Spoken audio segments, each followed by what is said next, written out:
Hello, Amsterdam. I got here then.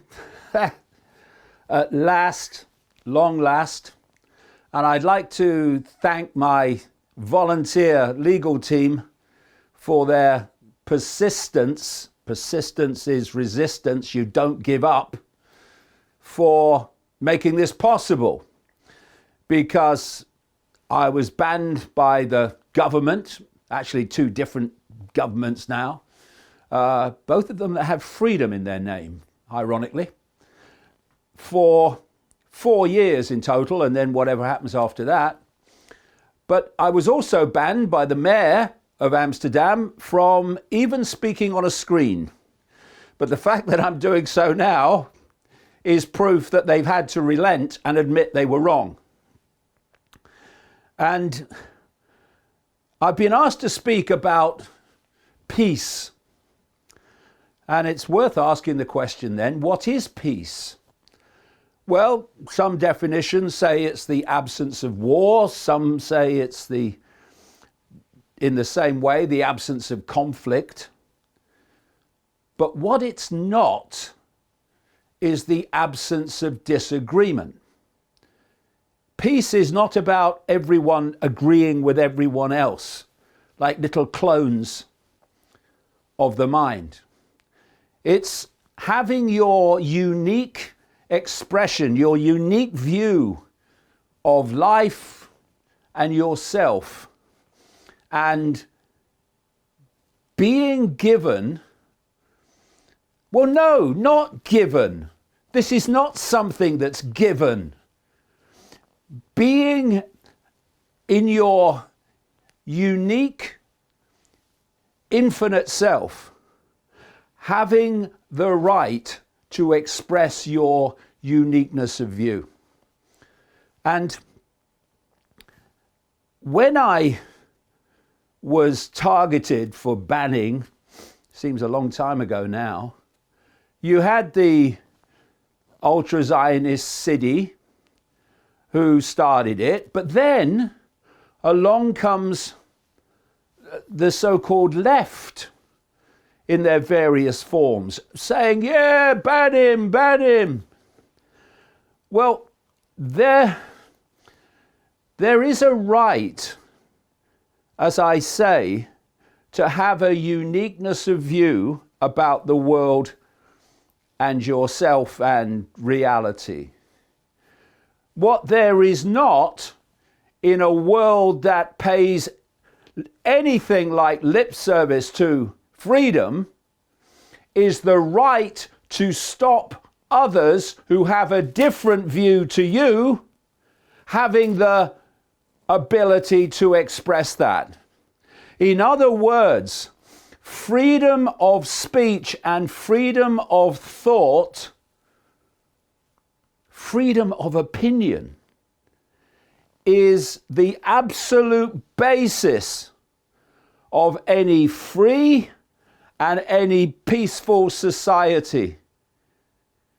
Because once you start to say, my view is acceptable, but your view is not, the conflict starts and you have the absence of peace. So we apparently, I don't know who counts them, but we apparently have about 8 billion people in the world. And billions of them will have their own unique view of life, the universe, and everything. And so peace is not about the absence of disagreement, but it is about the right of everyone to have their own free opinion. And you know, it's become ever more obvious to me the way that the so-called right and the so-called left have been played off against each other ever more blatantly to create this essential element to the few controlling the many, and that's divide and rule. set your target population at war with itself, and while they're fighting each other, cussing each other, condemning each other, you, the few, can go about your business of manipulation and centralization of power to dystopia, unchallenged and even unidentified. And if I have one thing to get across today, it is this. I don't care if you are left, I don't care if you are right, I don't care if you're somewhere in between. You are in the gun sights of the same force that is playing everyone off against each other to create this divide and rule. And so, you have the left, I'm left, I am, and you have the right, I'm right, I am. In every way, I'm right. And if we just see it like that, then what happens? We have the absence of peace. Bang, bang, bang, bang. But if we will just go one step higher or back into the shadows, whatever metaphor you want to use, you'll find the force that I call the global cult, this network of global secret societies with an interlocking leadership that is working through both left and right and playing them off against each other. And we have a magnificent example to prove the point currently. In America, we have Trump, and he is the right. And what is he doing? He's destroying freedom of speech. He's putting troops on the streets of cities. And he's increasingly creating a dictatorship. A dictatorship which includes, by the way, people who arrive in America having their social media scanned to see if they are against Trump or against Vance and these other people. And if they are, then they're out the country. We're having people who are challenging the genocide in Gaza, who are being targeted and arrested for the right to have an opinion. Okay, but they're the right, Trump's the right, oh, it's the right. Oh, really? Well, in the UK, we have a government under Keir Starmer that is called the left. And what is he doing? Exactly the same, in the sense that we have thousands and thousands of people now who have been arrested for social media posts, their opinion. We're now facing the introduction of digital ID, fundamental to the AI digital dystopia control system that is playing out globally.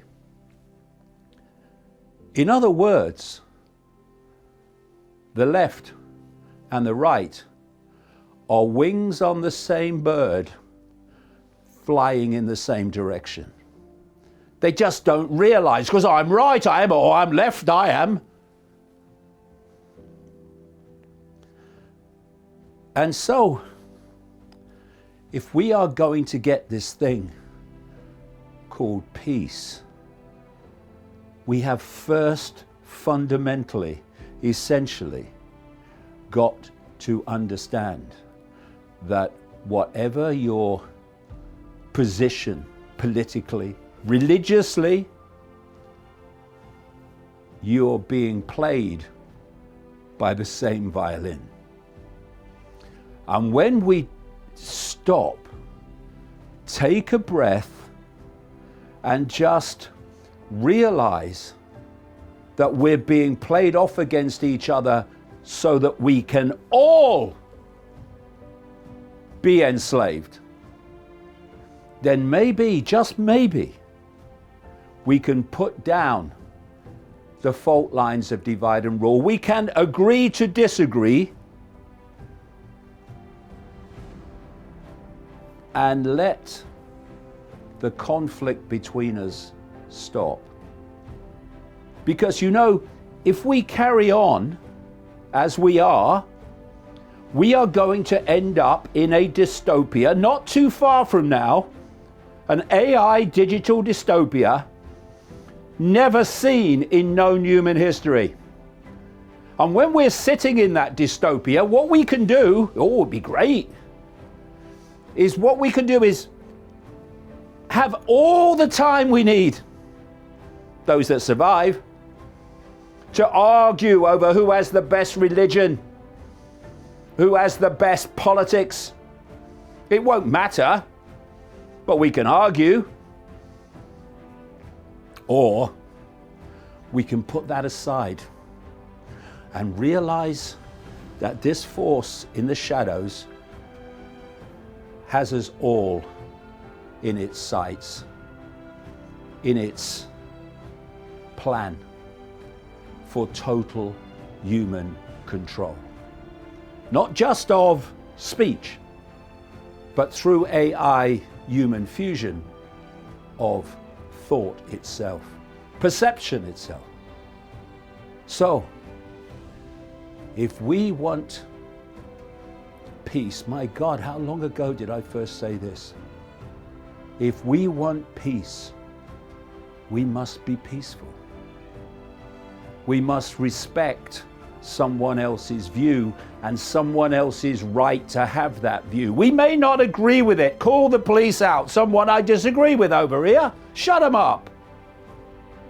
Or we can enter. We can pass through that perceptual puberty and enter maturity and adulthood and say, I may not agree with you, but I'll fight for the death, to the death, for your right to say it. That is a fundamental step to how we overcome what we're currently facing. And if we don't, then what that cult wants, total global control, will happen. It's still in our hands, and we now have a choice to make. Go on like we have.